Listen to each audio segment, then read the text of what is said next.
Hello दोस्तों, नमस्कार। आप सभी का एक बार फिर से स्वागत है बृहस्पति कोचिंग में। चलिए दोस्तों, हम लोग पढ़ना शुरू करते हैं और आज का टॉपिक हमारा रहेगा परागण। ठीक है। अब देखिए, अगर आप हमारी सभी क्लासेस बराबर कर रहे हैं, आप लगातार पढ़ रहे हैं, तो आपको पता होगा कि पिछले जो वीडियोज थे हमारे, उनमें हम लोगों ने नर युग्मक पराग कोश के अंदर परागकण कैसे बनते हैं देखा था। ठीक। उसके बाद हमने देखा कि जो अंडाशय के अंदर बीजांड होता है उसमें मादा युग्मक का निर्माण कैसे होता है देखा था। मतलब हमने नर युग्मक कैसे बनते हैं देख लिया है, अब मादा युग्मक कैसे बनते हैं देख लिया।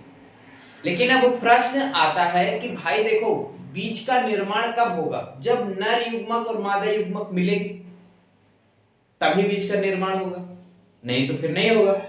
मतलब जब निषेचन होगा तभी भ्रूण से बीज का निर्माण होगा, नहीं तो फिर नहीं होगा।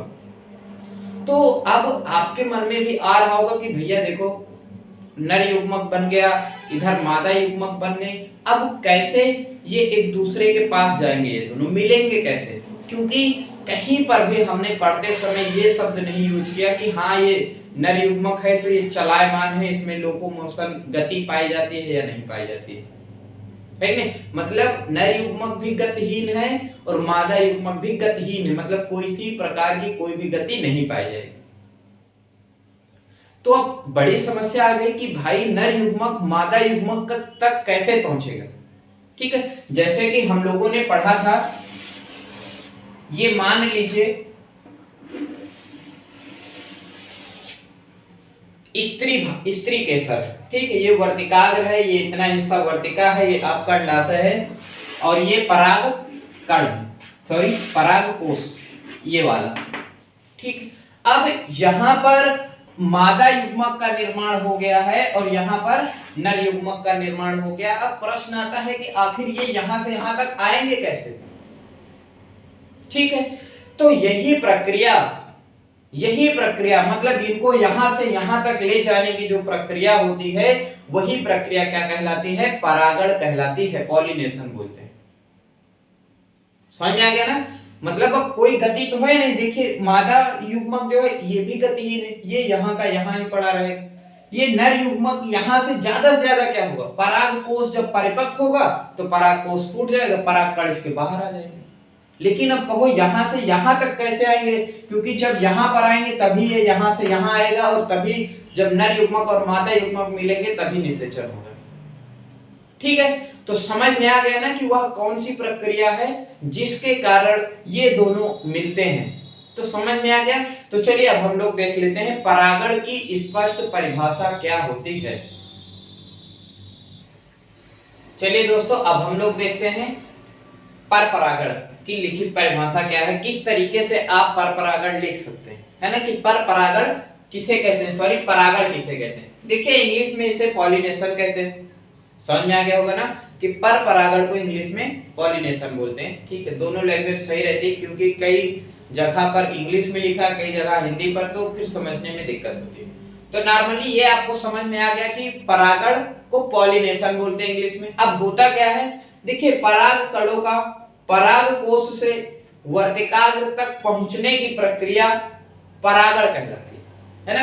मान लीजिए यहां पर क्या बनते हैं, ये पराग कोश है, पराग कोश में पराग कण बनते हैं। ये पराग कण यहां से निकल करके वर्तिकाग्र तक, मतलब यहां तक जो पहुंचने की प्रक्रिया है, यही प्रक्रिया क्या कहलाती है?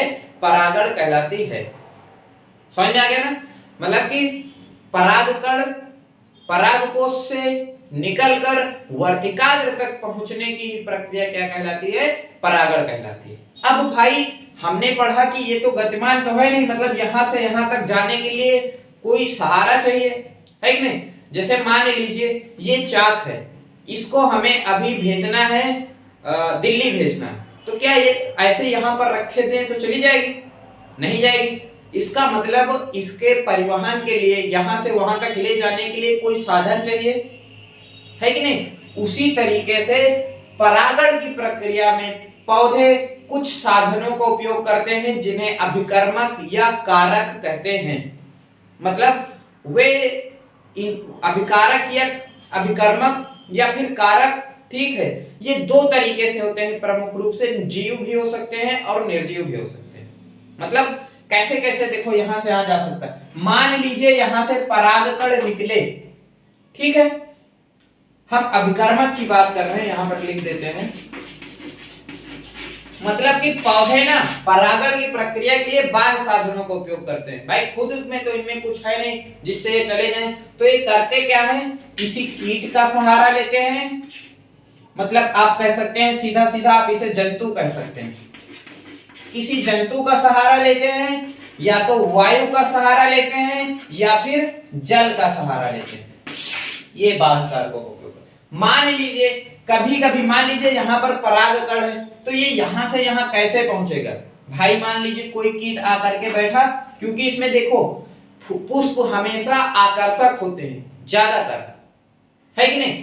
तो ऐसी परिस्थिति में क्या होता है, मान लीजिए कि कोई कीट आकर के यहाँ पे बैठ गए। ये सरसों का पुष्प है, यहाँ पर पीले रंग से पंखुड़ियां होती हैं, ठीक है, बाह्य दलपुंज होते हैं, दलपुंज होते हैं, ठीक है।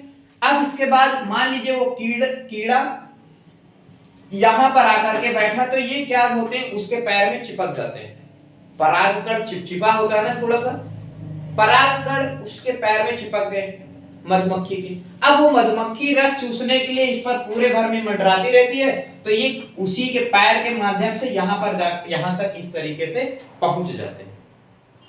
मतलब कीड़े के सहायता से हो सकता है, अगर परागकण हल्का हो तो वायु की सहायता से भी उड़ के यहाँ जा सकता है कि नहीं। अगर जल में है, मान लीजिए कोई पुष्प, तो जल में भी मान लीजिए ये नर परागकण मान लीजिए पुष्प ने छोड़ दिए, वो पानी में गिर गए, तो पानी में तैरते तैरते हो सकता है वो पहुंच जाए वहां तक। तो समझ में आ गया ना। मतलब मैं ये कहना चाह रहा हूं कि परागण की प्रक्रिया में पौधे बाह्य कारकों का उपयोग करते हैं, जो कि प्रमुख रूप से जंतु, वायु या जल होते हैं।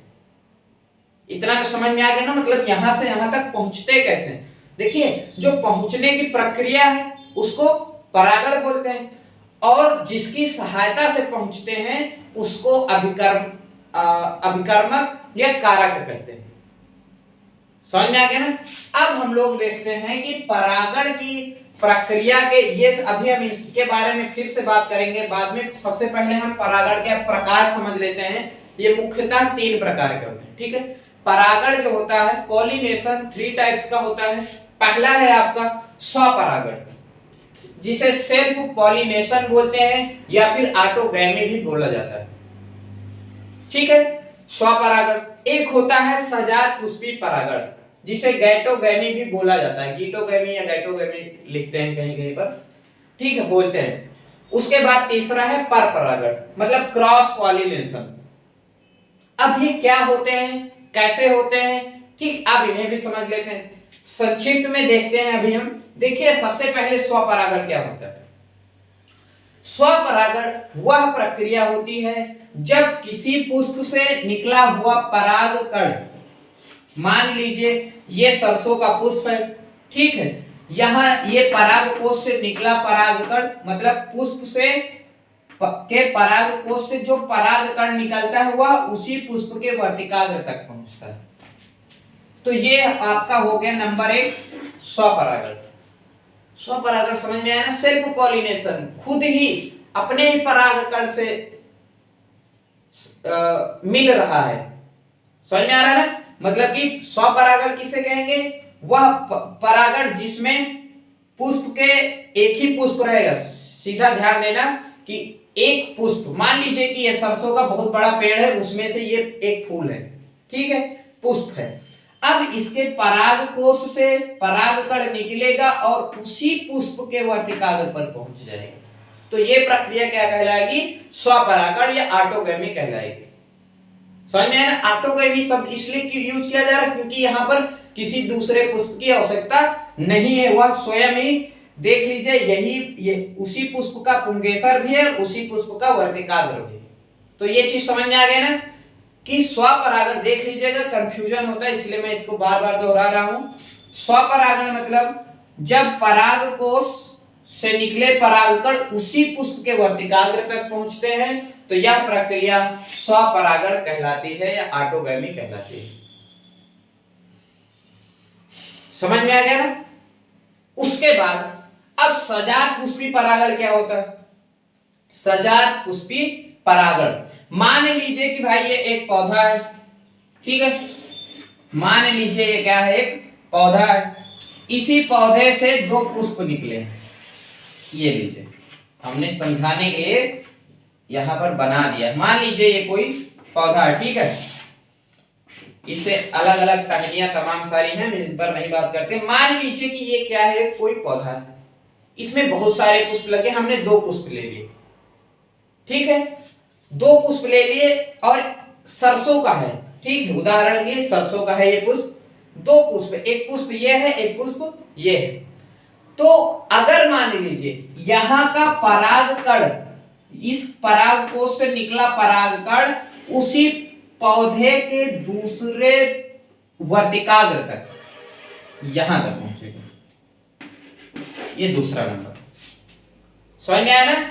सजात पुष्पी परागण मतलब कि उसी पौधा एक रहेगा, पुष्प बदल जाएगा, मतलब कि एक पुष्प से दूसरे पुष्प तक जाता है। मतलब कि जब परागकण एक पुष्प के परागकोश से निकलकर उसी पौधे पर स्थित दूसरे पुष्प के वर्तिकाग्र तक पहुंचते हैं, तो यह प्रक्रिया क्या कहलाती है? सजात पुष्पी परागण कहलाती है।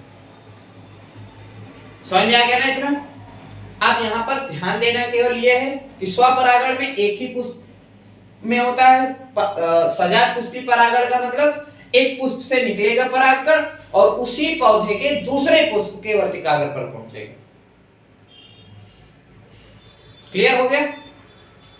ठीक है, अब हम लोग देखते हैं, अब आपको यह भी पता लग गया सजात पुष्पी परागण किसे कहते हैं। आप लिख सकते हैं जैसे हम बता रहे हैं, या फिर आप अपने शब्दों में भी लिख सकते हैं, उससे कोई दिक्कत की बात नहीं है। अब वो देखते हैं पर परागण क्या होता है, इसको क्रॉस पॉलिनेशन बोलते हैं, ठीक है। इसमें क्या होता है, इसमें क्या होता है कि मान लीजिए ये एक पौधा था, ठीक है, एक पौधा यहां पर ये है, ठीक है, और यहां का ये देखिए एक